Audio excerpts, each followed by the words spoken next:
David is shouting. David is begging for someone to help him. David says there, "In my distress, I called upon the Lord." And then he says it again, "To my God I called." So he repeats himself to make sure that it's communicated that he's yelling, he's asking for help. He's helpless, he needs to be rescued or else he will die.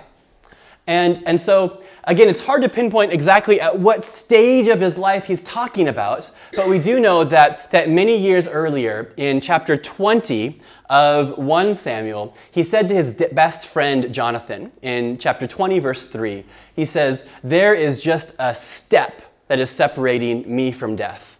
Realizing at any moment he could misstep and then he's gone, he's dead. And so at times like that, and certainly throughout his whole younger years, he always had people that wanted to kill him. And he says that he called upon the Lord in his distress. To the Lord he called.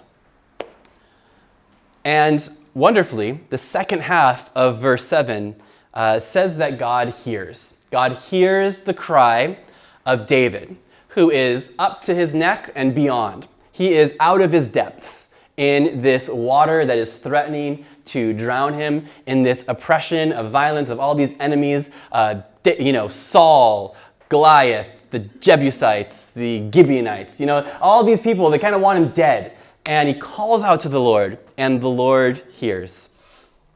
And may we just banish forever the notion or the idea that we need to speak to God in clearly articulated language for him to hear us, or that we need to follow a prescribed liturgy, or that we need to speak in religious tones of voice, or be in a certain building, or wait for a certain day for us to call out to the Lord and for him to hear us.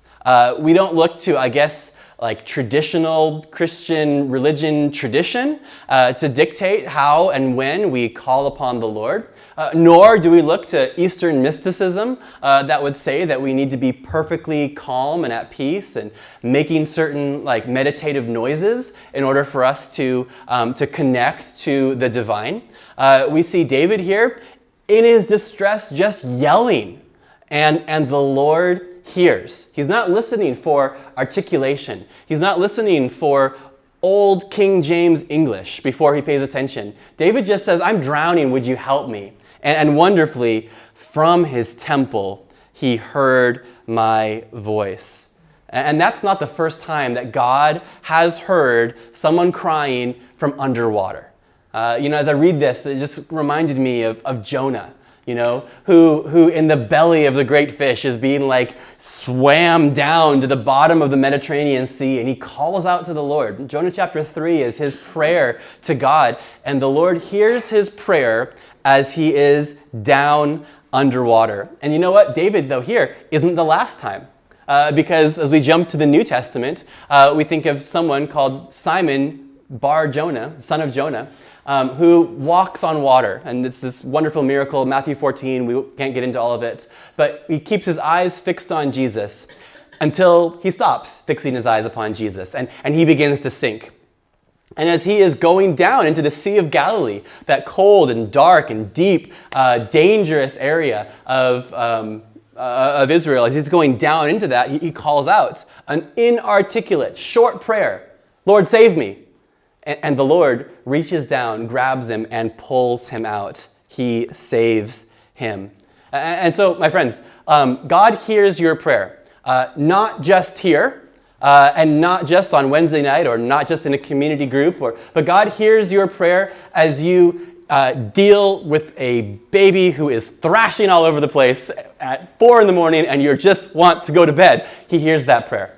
As you mutter a prayer under your breath, as you're going into a rough meeting at work, as you're dealing with that really awkward client, as you are yelling into your pillow, as you are swerving to avoid a car crash, God hears all those inarticulate prayers, and they are just as treasured as if you are composing the liturgy for a ceremony in I don't know. I'm not even articulate, so that's why I love this so much, because you don't need to be articulate for God to hear. And I love this. David's calling from the depths, and it says God in his temple hears. Like, can you imagine a greater contrast? Drowning in the depths, and then the temple of heaven. Like the holy of holies in the heavenly places, there's like this direct line that goes down there from the depths to the heights. And so we see, in my distress I call upon the Lord. To my God I called. From his temple he heard my voice, and my cry came to his ears.